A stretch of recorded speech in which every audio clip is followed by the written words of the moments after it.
Are the pediatric patients that are able to sign, are they allowed to sign, or is it caregiver 18 over? If there isn't anybody, you just go out without it? Or, what's our policy? What's our procedure? You should work with the care manager to document who can sign in that particular case, and then collect the verification from one of the individuals specified in the care plan. As you noted, every person's capacity is different. There's a big difference between a 17-year-old who is very cognitively aware and has physical disabilities and a 6-year-old, for instance. But you should document work with the case manager and the family to figure out who can provide that verification. This is an issue that is not new to our rules in the services in phase 1. People just worked around it sort of outside of the regulatory structure before, and now the rules are being enforced because we have real-time information. So, but it's not a one-size-fits-all solution. So basically, it's up to our caregivers. Like there's days that I'll say the parent is the main caregiver. There's days that I'll say the parents are the main caregivers. But there's some days that because of other children in the home, they're out doing something with those other children. I'm being relieved by a nurse, or I'm being relieved by a babysitter or a grandmother or something that's going to take care of any of the other kids that might be in the home, because that's not my responsibility. So if the parents have said, okay, yes, have the nurse sign you out today, is that acceptable? No. Oh, there we go. The nurse who relieves you can't sign you out because she doesn't know what happened during the visit. She doesn't know what time you got there, whether you stayed the whole time. But the care plan can identify a relative, a babysitter, a neighbor who signs. It's really an individualized issue, and but that would hold true to any of those people you just mentioned. Not to mention, don't they have to be 18 and older? Okay. And that's why there's always the opportunity to skip the verification. I think this is a policy issue that we continue to talk about and is a bigger issue as we move into our next populations in the DODD world, and we're bringing all of the agencies to the table and working to develop a single solution or a single policy that can be uniform across all the services. It's just a policy issue that was kind of hidden before EVV because mom signed when she got home or at the end of the week, and that wasn't ever what the rules said, but it was what happened. And so now we have to think about our services, what we're trying to accomplish with those services, or what needs we're trying to meet, and evaluate our policies and see if they need to change and what we can change within the federal requirements around how services are delivered. And please keep in mind that that this is a new program for us also, right? The 21st Century Cures Act is requiring us to do things differently also, and we're asking you to work in a manner that allows us to make sure that we're comfortable with what happened, because we're going to be challenged by it from our federal partners who are going to ask us for the same kind of information. So we're asking not to be difficult. We're asking not to make it more complicated, but we're asking because we know that this is going to be a requirement that we're going to have to stand up with the information in order to keep our funding coming into our agency, which allows us obviously to fund down. So it's an ebb and a flow, and part of the reason for being here again is to unroot some of these things that we need to get more information on. so that we can do our part. And with that, I'm clearly the least necessary person out of the three of us at this moment. And so I'm going to move on to my next engagement. But again, it is a sincere thank you that you guys are here helping us make sure that we improve the system so that it can work for you, so that it can work for the members that you serve, and so that it can work for us as we try to do our part in compliance also. And Joe, thank you very much for the invite to be here. It's very much appreciated. Thank you for being here. And if you guys have questions specific to Director Sears, you can send it to our EVV email. And thank you so much for being here today. Appreciate it.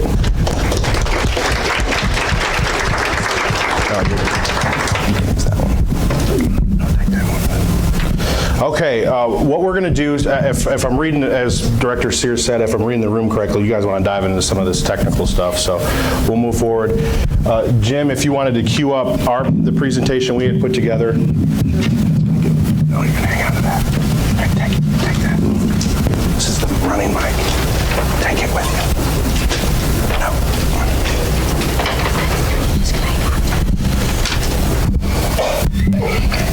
And so what we've done is, through all of the questions that you've sent to us through our EVV email, if you're wondering what that is, that's EVV@OCHCH.org. We've aggregated or put together a list of the most popular questions. So we're going to jump into those, and at the end, there'll be an opportunity to ask additional questions that haven't been addressed. Can you say that email again? Yes, EVV@OCHCH.org. Absolutely. All right, so we went through the timeline, so I'm not gonna go through that again. So the first is that we've gotten a lot of feedback on is regarding the device concerns. So some of the things we've heard is currently there's 2 separate user IDs that are required for the device and telephony. Patients and caregivers are struggling to input data into the devices because the font is too small. Devices are coming up missing, either they're lost or they're stolen, and there's no ability to locate the devices. We've also heard a lot of issues surrounding charging. Either the cord's gone, or their devices are just not charging, or they're using a lot of power. And the devices are being ordered and mailed to the home for the patient's use, but the providers are sort of held responsible for managing the devices. There isn't any type of there's no oversight on the patients themselves, I guess you could say. So our questions is, what is ODM doing to address these types of issues with the device management? And what is ODM doing to ensure the device performance and operation improves? So, that's a whole lot of stuff up there. If you wanted to address them individually, that's totally up to you. Yeah, so I'm going to start with some of the individual specifics. Currently 2 separate user IDs are required for EVV.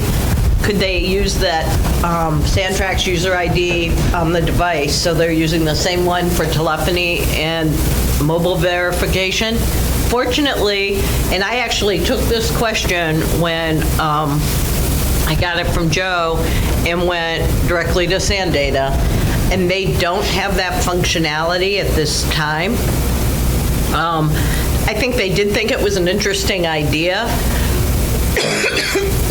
and they too are continuously trying to make their solution better, and I think it's something we'll continue to talk about, not for phase 2, but maybe for an enhancement phase in the future, etc.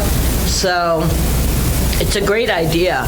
What we have been able to do is, starting last Friday, when you're using the device, you can use the client ID that SanData assigns to search for the individual on the device. So that, and I think this was something we talked about at some length back in December here. Excuse me. Workers won't need to know the Medicaid ID. They can always use that Santrax the Sandtrax client ID that's assigned, that's up to the provider, which way they want to do it. Both numbers will work. So, and that was actually, I think, a recommendation from, or a suggestion from one of the council's members that SanData was able to implement very quickly. So keep the ideas coming.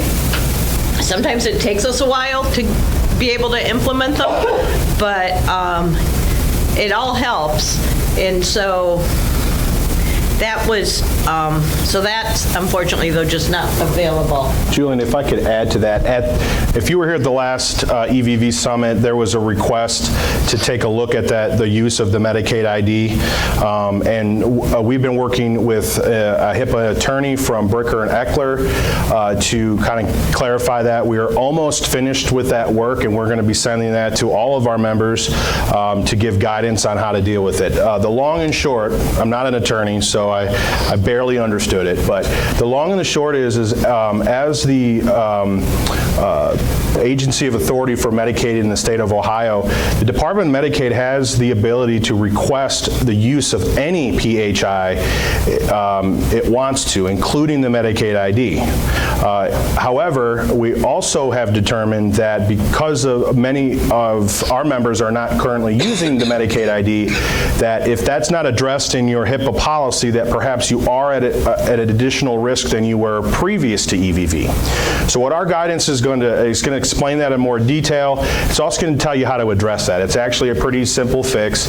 You're just going to have to go back to your HIPAA policy, take a look at it again, and ensure that your employees understand and it extends that HIPAA policy currently in place to EVV.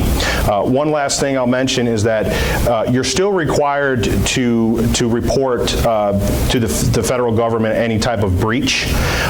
So as long as you are showing that you have policies and procedures in place to avoid a breach, while you still have to report that, you will be at no additional risk than you are today. So for example, if you're using a paper format and someone leaves that information, you know, at McDonald's and somebody picks it up, that actually, if it's covered in your policy that they're responsible for that information, you as the HIPAA office and CMS is not going to come back and say that you were liable in any way. So I know it's kind of complicated, but I wanted to mention that only because we are going to be sending out that guidance very soon.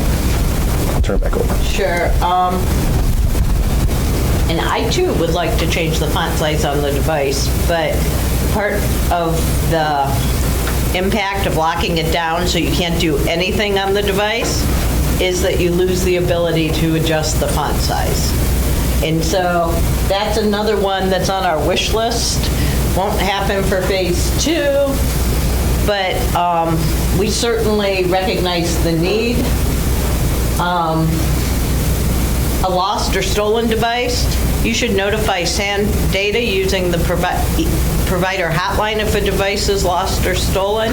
They can actually shut down the device so that it becomes non-functional even as an EVV device, and they can initiate the sending of a replacement device to the individual. So if you feel like the device is lost in the house, SanData has the capability, if you call the call center, to send out an alert. That way the phone will activate if it's not hidden somewhere or dead. But it'll activate a noise that you will not be able to ignore, and you'll be able to find it if it's in the home or near you. And if a device is missing, how should providers log the visits during the time that there is no device available? They can use telephony or manual visit entry. Okay. And then mailed to the home, but providers are being held responsible for devices. I guess that one confuses me a little bit because we don't consider the providers responsible for the device in any way, shape, or form. That device is the individual's responsibility. If it's lost or stolen, quite frankly, there is no ramification to the individual, but we'll replace it. It's not a reflection on the provider or the direct care worker. And quite honestly, we know there will be some people who will go through devices like water. And that's just the reality of what it is. This is one of the things that, one of the reasons we're offering the app starting in July as an alternative at the provider's choice, so that the device, there is an alternative to the individual having the device, but not the responsibility of the provider. All that we ask the provider to do is request the device, enter the request into the system, and then notify SanData using eTrack if they're no longer providing care to the individual for any reason. Will the app be for the provider and the member, the client? The app will look exactly like what's on the device today. It's the same app. It's just you'll have the ability to download it. The rule is written so that it's at the provider's discretion. The provider can, so that we were trying to give agencies the ability to put it on a device the agency owns. For instance, if they use a tablet to collect documentation, or to have their workers put it on their phones, but the provider is the decider. But can it be downloaded on a member's? No. Because they're always going to know where the phones are at. Yeah, no, it cannot be, you cannot ask a member to put it on their phone.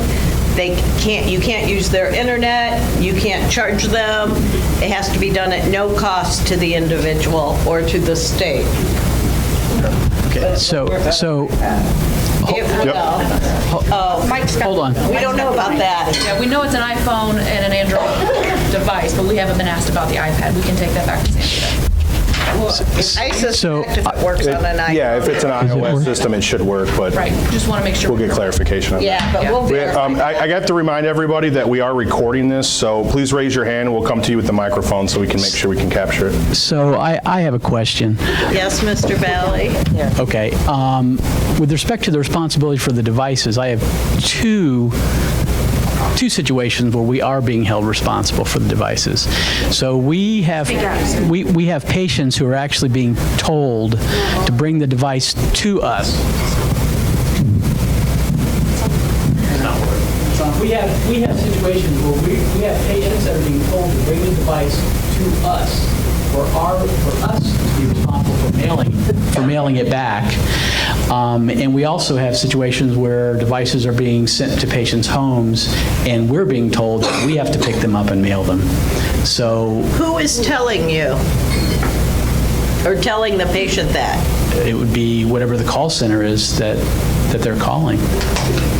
But literally, we are having to intervene to get those devices back. So that's not your responsibility. We can certainly clarify that with the SanData call center and with our individual consumer hotline. Okay.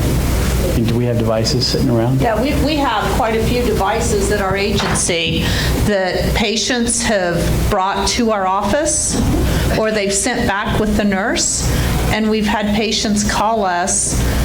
We requested the devices as soon as we could. So we have quite a few patients we requested a device for, and then they went off service prior to January 8th, so they had a device at their home. And when they called the hotline number, they were told to contact their home health agency, and we would come and pick the device up and mail it back. Okay. Mike, I'm going to ask you to contact me offline about that. Since you have a number of devices, we'll figure out a way to get them back from you. Thank you. That's effective. I have a question back. Okay, I'm going back this way.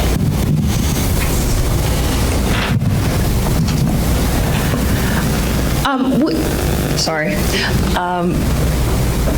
With the respect of us calling in and we're getting misinformation from SanData.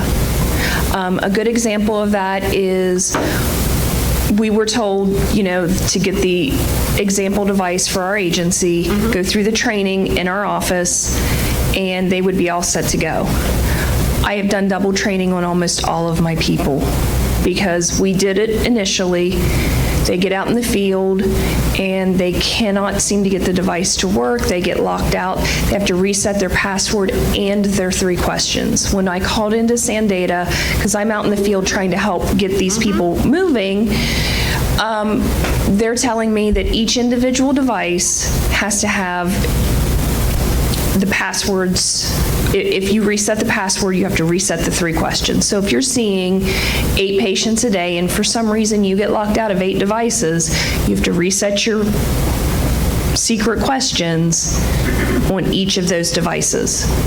And when I had emailed the Medicaid provider, I was told that that's not true, but Sandata is giving us, as providers, all these answers to these questions that aren't true.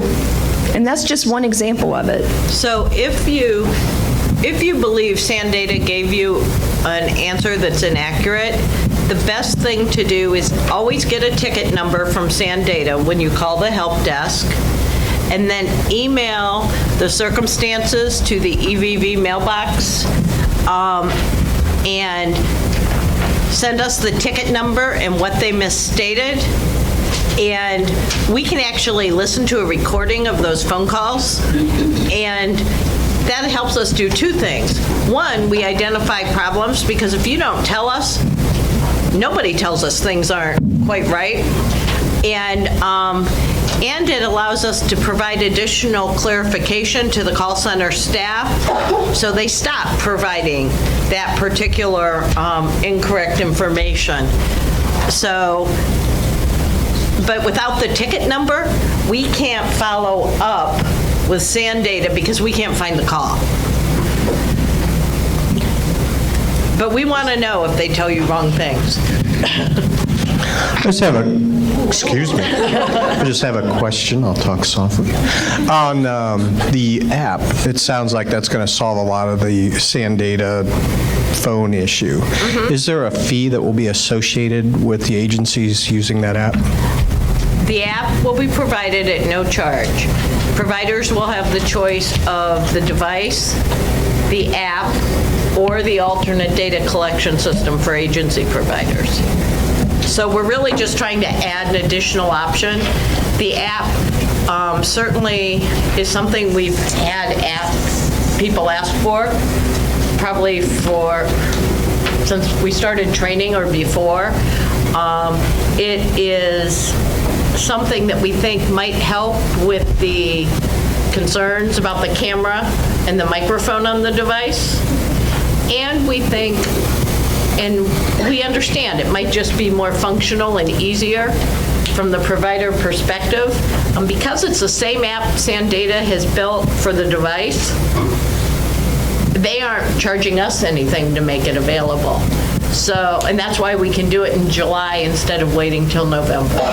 So you'll really just be able to go out and download it just like you would any app. Excuse me.